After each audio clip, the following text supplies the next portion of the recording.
Hello and welcome to the NetSuite for Professional Services webinar. My name is Lisa Raynor. I'm one of the NetSuite consulting leads and I'll be taking you through this short demonstration. First of all, we'll be just going through and explaining what the professional service automation product is, and then a process flow just taking you through the opportunity through to order stage. And then we're going to move on to a demonstration. So I'll get straight into NetSuite and take a look at the opportunities, the project and how they relate together. And then from that stage, progressing from an estimate through to a sales order and then a sales invoice. And then we'll be taking a look at the resource allocation and the time and expense element of the project as well.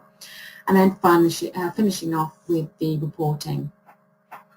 So first of all, just to explain what the professional service automation product is, and it's basically a sort of a highly configurable solution that is designed to meet your sort of basic requirements and adapt and change these as your business changes, and it includes some real powerful capabilities such as the project management element, which is allowing you to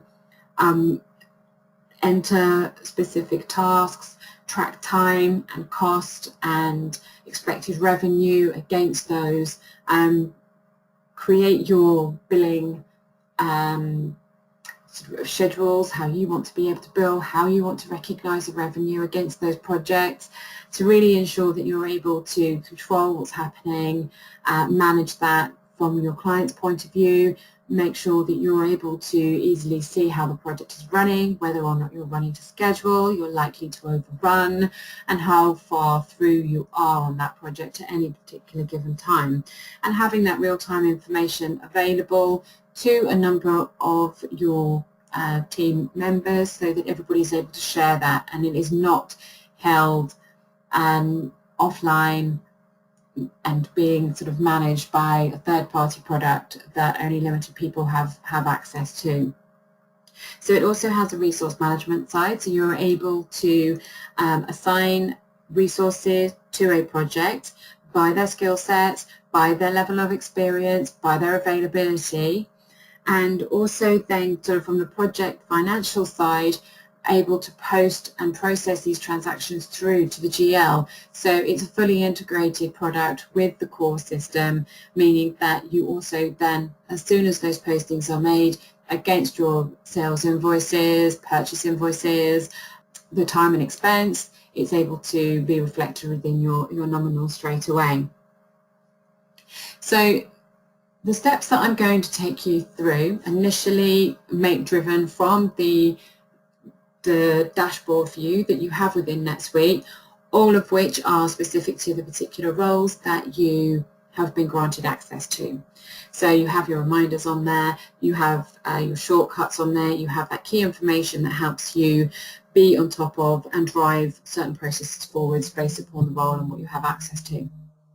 You can start the process from an online lead form. So NetSuite is the PSA system is fully integrated with the CRM element of NetSuite, and I'm not going to start from the actual lead, I'm going to start from an opportunity side. So we could then, from that opportunity, we're going to add an inventory item, and then once that opportunity is then ready, we're going to assign a project using the project template functionality to help speed up that process, and then take that information, the service information that has been added onto the project, pull that into the opportunity, get a good global view of everything together, and then we're able to generate the estimate to your customer, then progress that through to a sales order, and also where it will generate a back-to-back purchase order for those inventory items. And then we'll take a look at how other types of transactions can then, such as your time and expense, then be impacting the sales invoice, which would be the next level. So let's go into NetSuite and take a look.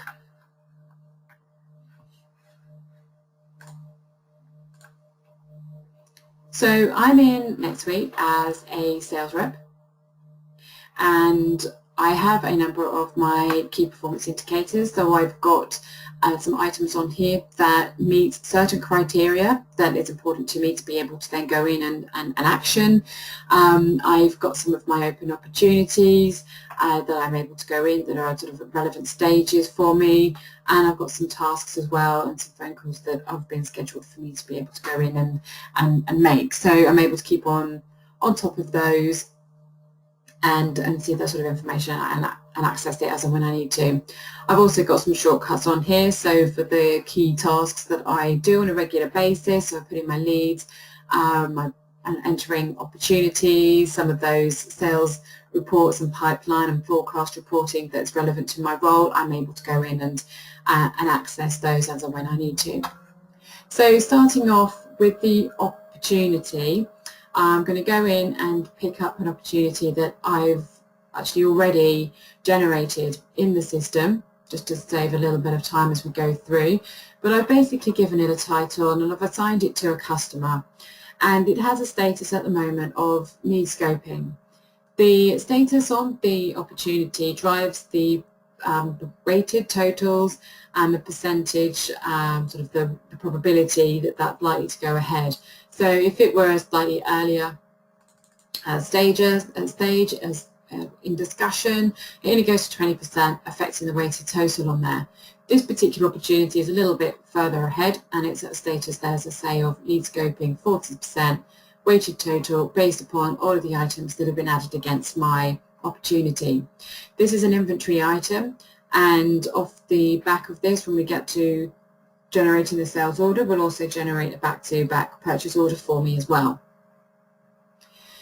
I am set up as the sales rep, as Olivia King on here, so that again is part of what drives my reminders against myself. So I'm just looking at my own actions for that sales rep. Some of the other useful tabs that we have on here, we have a scoping tab, so that helps me say, okay, when is my expected close for the forecast, and also the contract start date as well. So, and the desired start date of my project as and when it starts. So I'm just going to move this one to keep that one in line to the 1st of September on here. I've got some key requirements. So in this case, the customer has requested that we have an on-site kick-off meeting. So I need to make sure that that is taken into consideration when my project is created.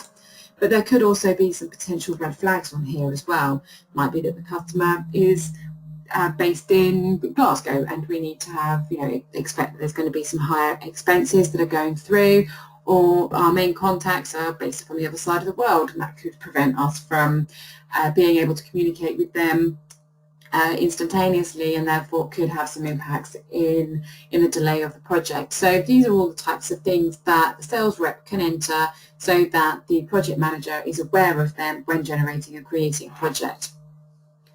So all communication is tracked against the opportunity, so that's emails, phone calls, and any other messages that are being entered. They're all tracked against the communication on here, so we know who we've been speaking to and where we are with the communication of just what's happening. And as and when we get additional records that we enter, we'll also have some related records. So we're able to see the estimates, the sales orders, the sales invoices, the purchase invoices. They're all generated off the back of this opportunity, so that we can just review where we are at any time and what's been created, and drill into those documents and see what the status is of them.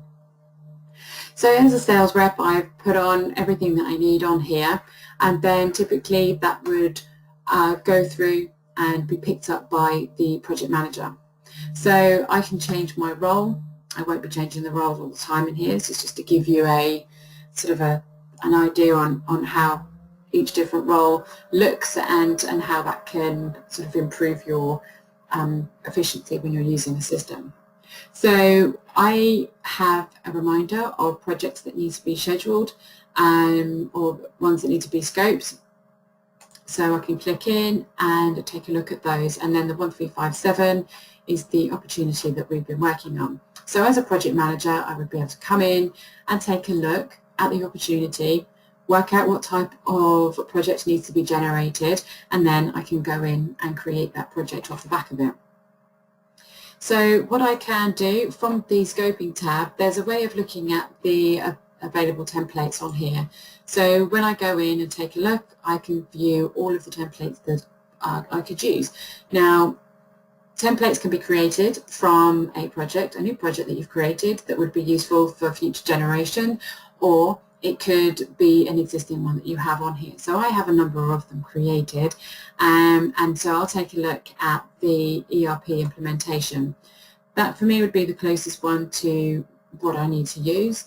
So as I come in, I can see that I have some milestones that are assigned to my project, and I've got the different elements of the project. So overall, it's an ERP implementation split by phase 1 and phase 1 subtasks, then on to phase 2 subtasks, and then I also have a project management task on here as well.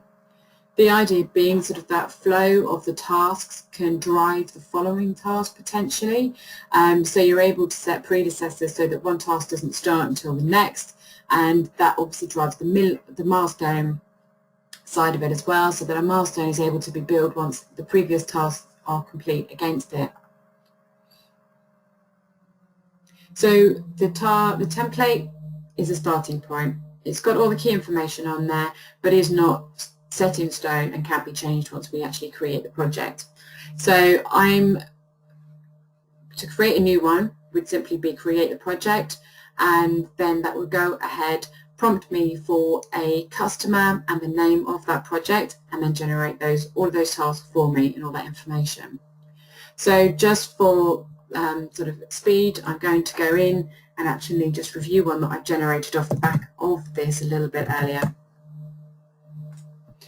So this project was generated and has got the same information on there. I have got a few transactions that have been entered already, so my % complete has started to update down here on the right hand side. I've just ensured that the start date is correct and that I'm happy with the individual tasks that have been assigned on here. Also, my template came with some predefined resources that were assigned against my project. So these have also been added, and I've just ensured that their start dates are all in line with the start dates of my project. And what has happened is these generic resources, as they're called, because they're not a specific person, have created us a placeholder in the resource allocation diary.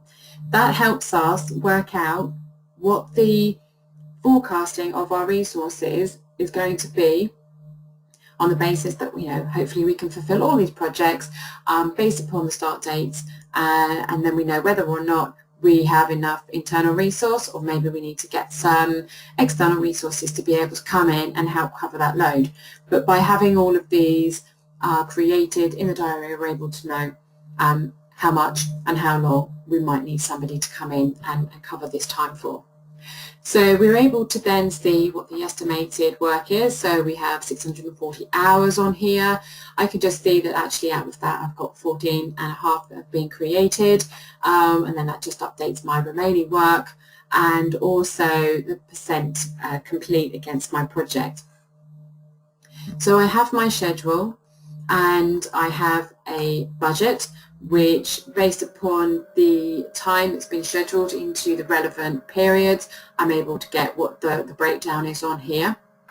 And I have that for the cost, and I also have the same for the billing side as well, so obviously that can all be reported against. I have my resources, so this is a summary of the number of hours per generic resource, and I do also have a couple of named people that have been allocated to do some time on this project. So there's already been some allocation take place. I've got my P&L tab, which gives me my estimated revenue and cost, my estimated gross profit as a value and also as a percentage. Then as we start to enter transactions on the project, I'm able to start getting a breakdown of the costs that have gone against it, and then whether or not any of those have been billed on. So at the moment I've just incurred cost, but I haven't actually billed any of those costs on as yet. The financial side of the project determines what type of project I have on here. So we have three 4 different types of billing methods. So we have the core 3, if you like, which are the time and materials, which is just bill it as it is incurred on the project for the time and expenses. Then we have the fixed bid milestone, which is my project that I'm using at the moment, which basically means we're able to bill the percentage or based upon where we are in the project. So I have my milestones. I'm going to say that I want to bill X percentage at each of those milestones and then bill that onto the customer. It could be a fixed bid, so interval, which means that I'm just going to say that maybe each month or every other month or every 2, 4, or 6 months, I want to be able to bill X amount against the project. And then there's charge-based, which basically caters for all 3 of the ones I've just discussed, but it really allows you to tailor how you want to be able to bill. So do you want to be able to only bill certain types of time, certain types of expenses? Do you want to put everything on hold until it's ready to be billed? Do you want to, in addition to your time and expense, do you want to do certain fees, and do you want to bill those at certain intervals? So it caters for all of those elements and really tries to then sort of give you a catch-all type of scenario where how you want to recognise your revenue and how you want to bill it. Once you have a billing type, then you can assign, depending on which method you choose, a billing schedule. So in this particular instance, I've got a billing schedule on here which is saying do an initial amount of 30%, and then at the 3 different milestones. 1, my kickoff, which is requested as part of the opportunity to do 20%, 20%, and 30% upon completion of the project. I also, in this scenario, I'm going to use an actual fixed, using a fixed price on here, so I put that in as £80,000 on there. Okay, so there is also the preferences. So you do have a number of settings on here which allow you to alter what you want to be able to see and how you want to be able to view that information. So these can be pulled in from the template and then customized on a project by project basis. So there we have our project. It's assigned to the customer. So typically what happens now is the status of the project. As a project manager, I would then be able to change it so that it is the next stage for maybe scheduling. So it's ready to schedule some resources in there, and again all this information feeds through onto the relevant next person. So from a project manager, it's likely to be the resource manager, so they know what stage of project is at. Have we got all of the tasks in place? Am I literally ready to go in and find the right people to do those individual tasks? So that's sort of the project element on there. But typically what would then happen is once that scoping has been completed, that would then be passed back onto the sales rep, where they would be able to go in and do the estimates and then potentially the sales order, depending on how you have the role set up. So what I'll do is I'm going to go in as, I'm actually going to go in as an administrator now, because I'm going to start going between roles, and don't want to keep changing the roles in between us. So I have my opportunity, which I shall go in and look up now. So I'm using the shortcuts that we have down the left hand side here. 1357 is the one we're working on. I'll go into my opportunity and I'll edit that. So back in on here we have the opportunity, which would have been updated to scoping completed, would have driven that through onto my sales rep's dashboard. Sales rep would have been able to come in and say, right, okay, that's completed, and then go through and assign that project onto my opportunity. Now what happened as soon as I added that project is it pulled through a new line onto my items, and it pulled through my £80,000 from the project. So all of those services that have pulled through have come in onto my sales, onto my opportunity. Now, depending on what type of project you've created, might depend on whether or not you've got one line or multiple line, depending on the services that you're pulling through. But that's my £80,000 that we have on there. So I'm going to save the opportunity. And then from there, the next step would be to generate an estimate against my opportunity. So within here, I can then just go straight in and do that. So I don't sort of need to create it from another system. I can do it all within the same window. So opportunity has now transferred into an estimate. We can see on here that we've got the billing schedule that's pulled through from the project, which is great because I'm going to be billing 30% of everything up front. If I want to change the billing schedules and I want to say bill the network and switch up 100% up front, I can amend the billing schedule to give me what I want on here. So I'm billing my project element differently to the items that I have on here. So once the estimate has been created, I can then save the estimate. I can then print it, email it, and then communicate with my customer until we're happy that the estimate is good, and then I can generate a sales order off the back of this. So that's what I'm going to do now. Sales order is generated. And now I have the option available on here, if I want to be able to start assigning a revenue recognition start and end date against the project, so that I can potentially, it could be different on a line-by-line basis, or it can, we can all share the same revenue recognition start and end date. Okay, so what we'll do is we'll save the sales order.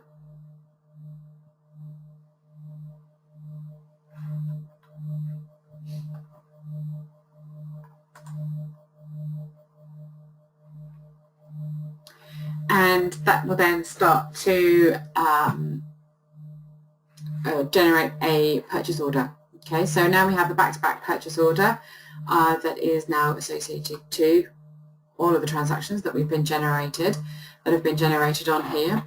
And I'll just open up the sales order. Okay, so now that the sales order has been created and that's been saved, sent on again via email, or you've printed it out, whichever your preference is on there, we're then able to produce an invoice against this sales order. Just before we do go and create the next bill on here, I'm just going to go into the billing section and down to the schedule, because based upon the schedule that's on the item, this is the expected schedule that we're going to be billing on. So I've got my initial 30%, and then I have the two 20%, and then my final 30% that's going through on here. Now these could change in case anything changes on the project, the dates get pushed back or come forward, but this is based upon the information that we have to hand at this particular time. So that's just so you're obviously able to see what payments and the schedule are going to be generated against this project. Okay, the billing can be done from the sales order, or you can go into sort of more of a bulk invoice. So you're able to pull all of the outstanding invoices together and bill those onto the customer. So to start with, I'm going to go into next bill because we can just sort of closely see what is happening on here. So the invoice is generated, and it's for the 24,000 that we saw on against the billing schedule. So these items are then ready to be billed onto our customer. Okay, so these are all part of the fixed bid element of the project. Okay, so it comes through as 0.3, which is our 30%. Okay, so I'll save the invoice that's on here. And we can see that it's created from a particular sales order, and that sales order is generated and linked to an estimate, and that estimate is generated from an opportunity. So we have that full traceability back to where this information is coming through from. So some of the related records that we have that we'll see from our sales order will be able to then drive through and tell us whereabouts has come through on here. Okay, so we have our items on our invoice. The next stage we're going to look at will be the time and expense element of the project. Now,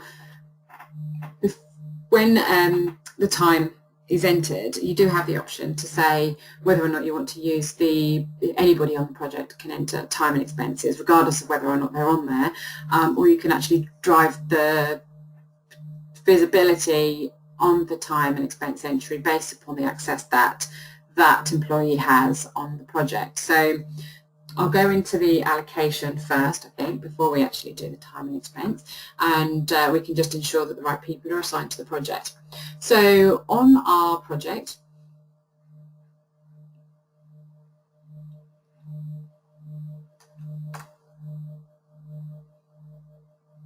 we have a number of the generic resources.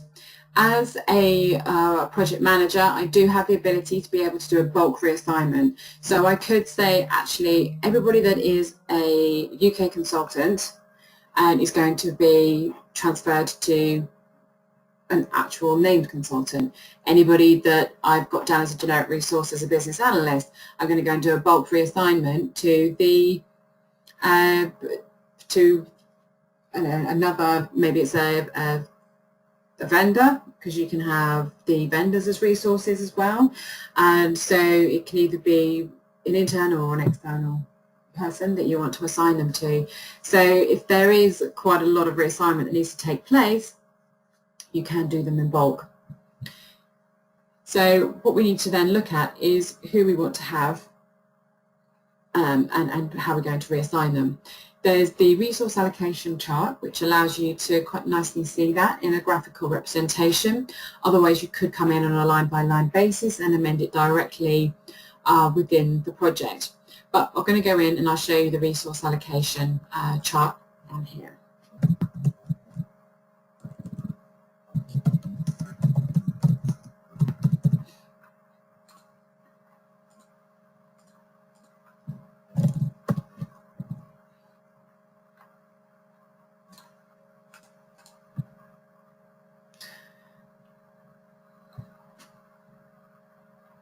Okay, so once this opens up, it's going to show us basically all of our projects, resources, and the hours that have already been assigned against them. And then with the colourful legends that we have on here, we're then able to see what percentage of the day or the week they've been allocated with the tasks.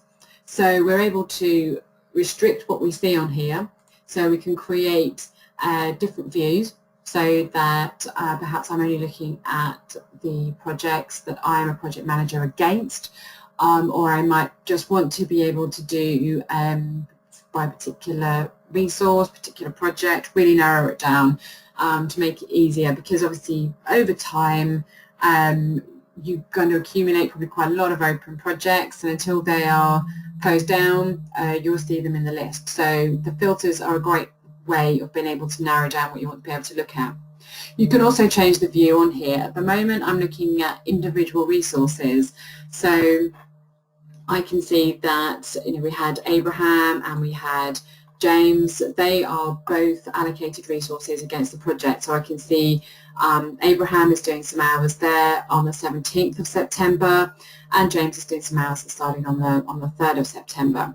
So if I wanted to be able to look and say, okay, well, I need to start allocating resources more of a project level, then I can change it so that I'm looking either by customer, by resource, or by project.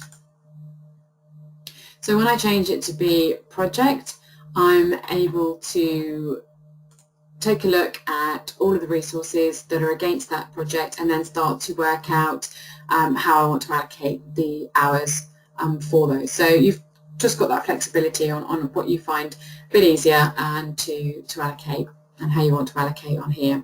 So it could be a case that we're going to create a new resource allocation, and I'm going to do that for my project.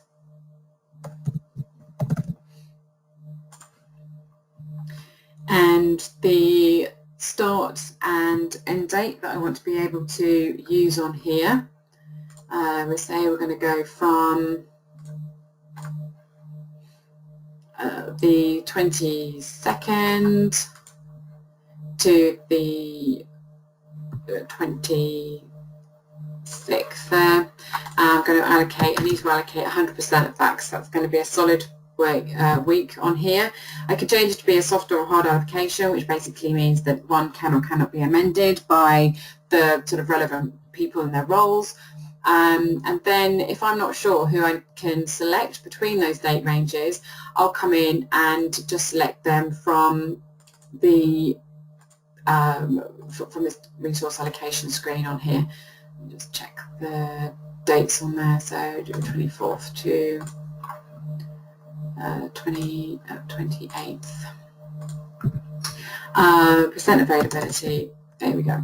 Right, so I'm going to say that this person needs to have product knowledge in with ERP. I can at this stage decide what's the minimum years of experience on here, but I'm just going to go and submit that and find out who we've got with the information that I put in. So I can see within the screen, these are all of the resources that are available to me. This is their skill set score. Yes, they're all available for 100% because I did say that that's what I needed. But if I want somebody that is advanced, the list reduces. I can, if I needed to, if it was relevant, take a look at somebody's CV, and then I can basically see what their cost is. They're all advanced, so then it's a case of working out who's going to be the the best person for the job here. So I will go in and I can select Nina. So Nina will now be entered as a resource against those dates, and I can just say OK on here. So Nina's now added as a resource between those on those dates, and once I'm happy and I've made other changes, then I can go ahead and save those. What I might also want to do is just reduce down the hours that I've allocated against that resource, just so that I'm keeping these in line with one another. So if that was coming off of the business analyst, then I'll put that in on here as now 70 on here and say OK. Okay, so then that's reducing down what I had against the generic resource and increasing it against an actual person. So I can go in, save it, and then my project is getting updated with the allocations that I'm making on here. So I've got the search.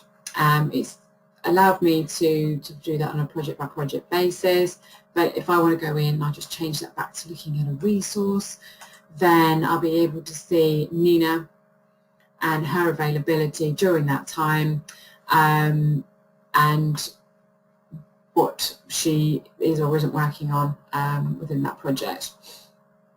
So I, yes, did her slightly over-allocated on here, but that's, you can then see how over-allocated she is there for those particular hours. So I'll just change that, be a little kinder, and change it to be a 40-hour a week on there, bringing her back in line with 100%. So anyone that is under or over, the ledger's just defined that by the colours. I'll save the changes that I've made on there, and that will just go through and update that against the project.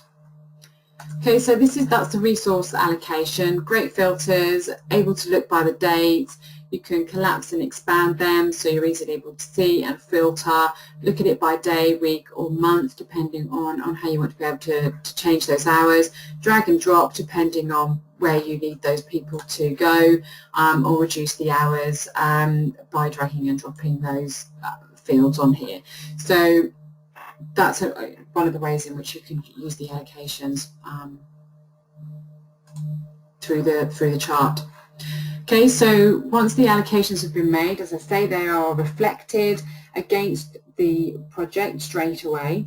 So it's allowing you there to be able to make sure you have the right people for their jobs based upon the skills, based upon the dates that they are available, and you can start reporting on the utilisation against those employees as well by having them allocated on the project. There's also all of the skill sets are maintained against the employees. The employees can update themselves so that they are letting you know whether or not their skills have increased or what new skills they might have. So that's something that they can maintain themselves, and obviously it's one centralised pool of resources that you're able to go and select from.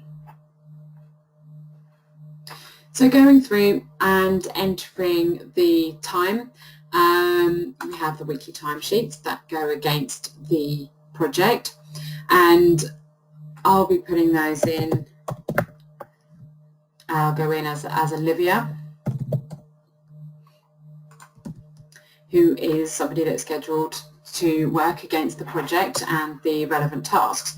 So I've gone in, and Olivia has got some time in against the project as the project management, because that is the area that the task that's been assigned to Olivia. So if I go in and also enter a new line on here,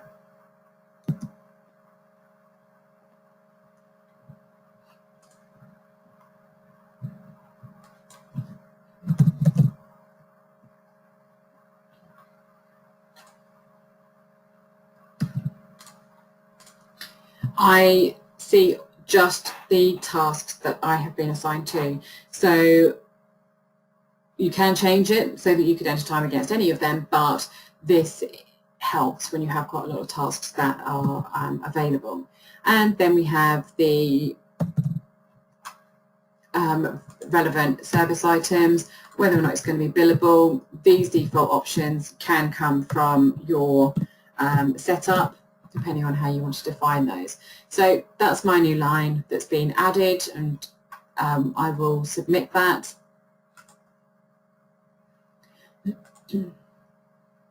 I can get warnings. Again, these are preferences to say that I haven't worked the amount of hours before I submit the timesheet, but that's a preference that you can set. And then I'm just going to approve this. I'm as an administrator, so that's now been approved. What happens after the time has been approved? Then you have to set it so that you can post the time, and then that time, depending on your settings against the project, can be billed or not.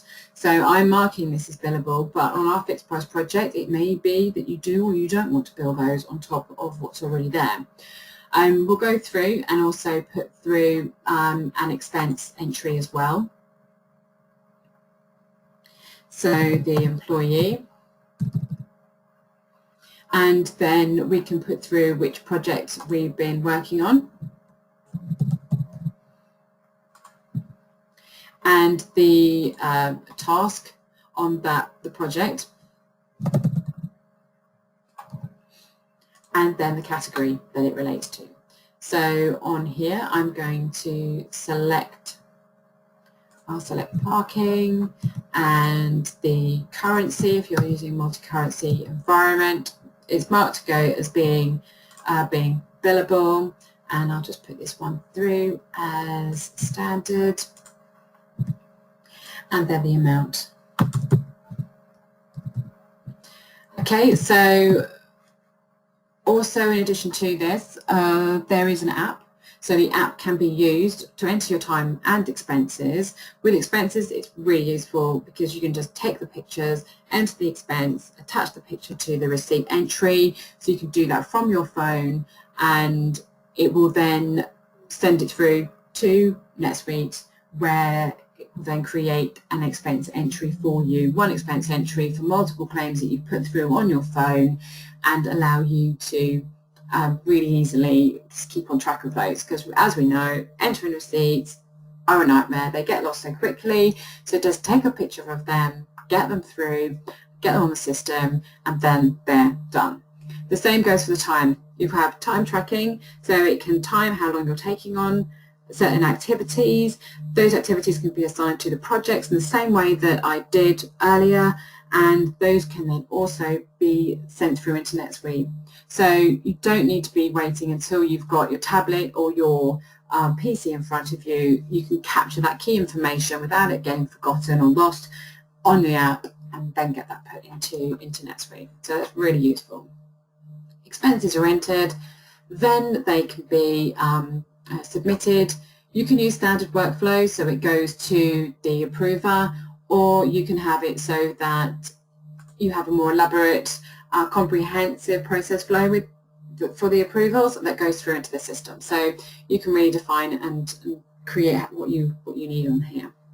Okay, so everything is tied back to the project.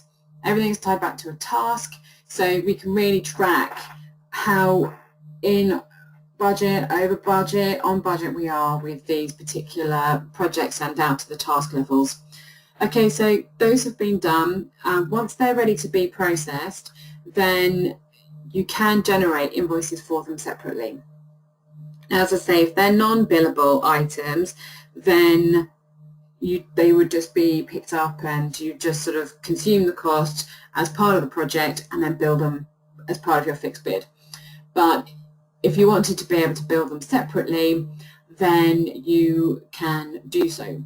So again, just sort of showing you the billable clients. There's sort of like a mass invoice. I can see on here that I've got an invoice that's waiting to be generated for my project. I'll go in and I'll take a look at this, and the invoice will then list any of the items that are outstanding to be billed for me. So in this case, I'll have my billable expenses and some billable time that I have on the system.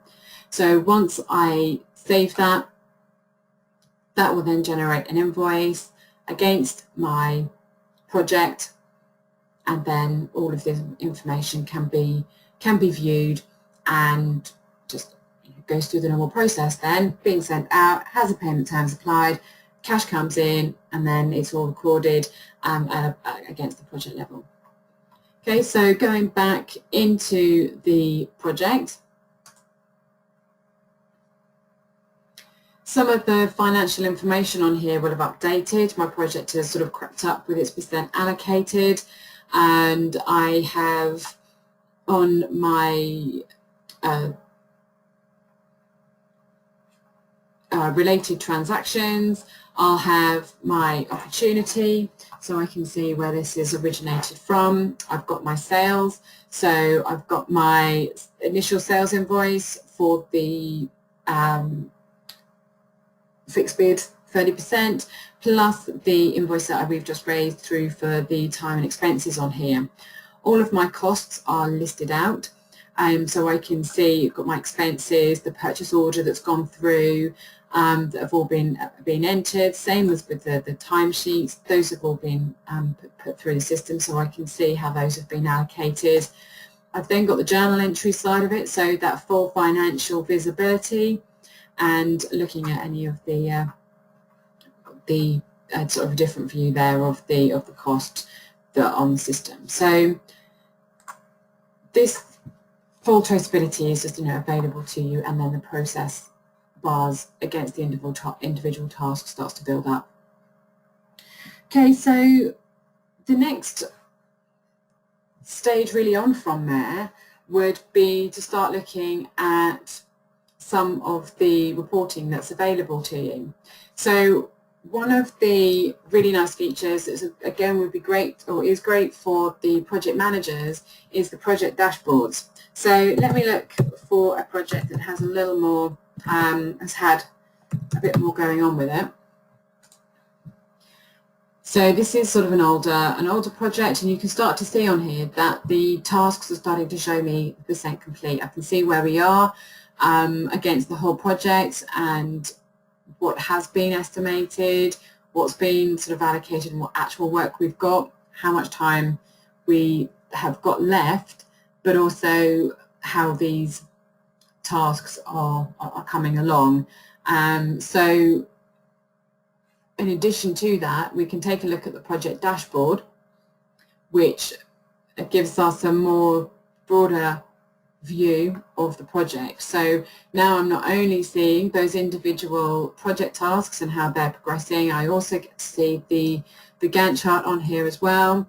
So whether or not, what the critical path is that we have on here, whether or not it is sort of hitting its baseline information, and then just some more P&L information that we have, so cost, actual, committed, revenue, etc., and the profits that we have on here, and then the overall sort of percent complete that we have. So the dashboards are a nice way of getting that more visibility in one place. They can be personalized, you can move them around, and you can add some different options onto these dashboards as well, just to really make them what you need them to give you, really. Okay, some of the other reports that we have on the project side are the cost budget versus actual, the billing budget, profitability by month. So you have quite a variety of standard reports that are available to you, plus the reports that you can create through the Safe Searches, just giving you, again, more customized information. You have quite a big selection of reports that you can create as part of your project professional services portfolio on there. So if I were to look at the project profitability report as an example on here,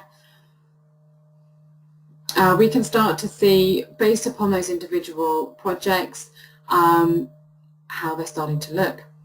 I can collapse them up just so that we are able to sort of view them on a project by project basis on here, but it starts to tell me what the costs are, the actual costs, and then highlights any of those where it looks like we are going to start to suffer on our margin.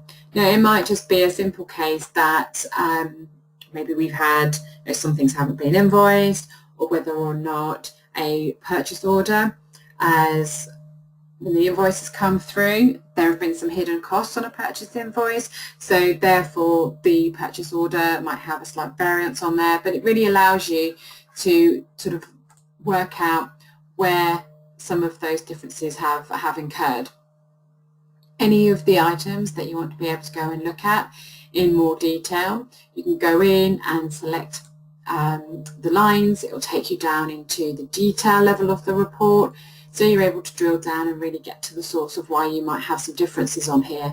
So for example, we've got the invoice that has been sent out as a supplier invoice for $4,093, and we've got a customer invoice on here for $3,377. So we're getting a difference on what we actually wanted to invoice out to the customer versus what we were invoiced for the product. So we need to just, things like that can be worked out on here, but you're able to start getting a breakdown of all the different types of transactions. So that's whether or not it's on the supplier side, on the services side, and the sales order side as well. So that would be one of the sort of useful profitability reports that you have on here.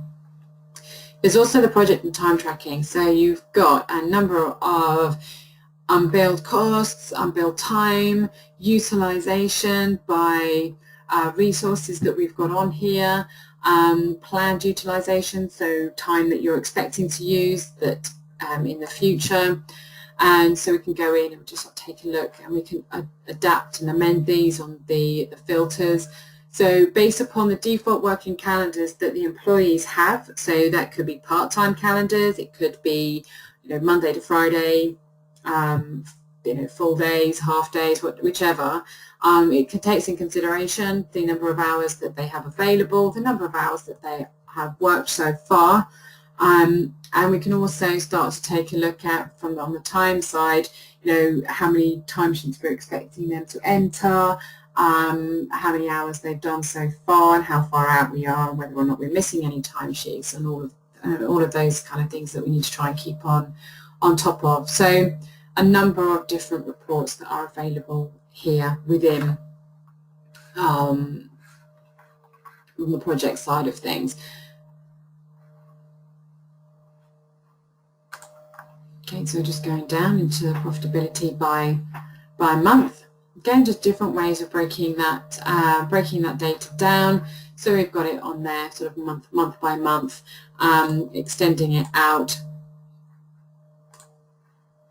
going from September and changing that to be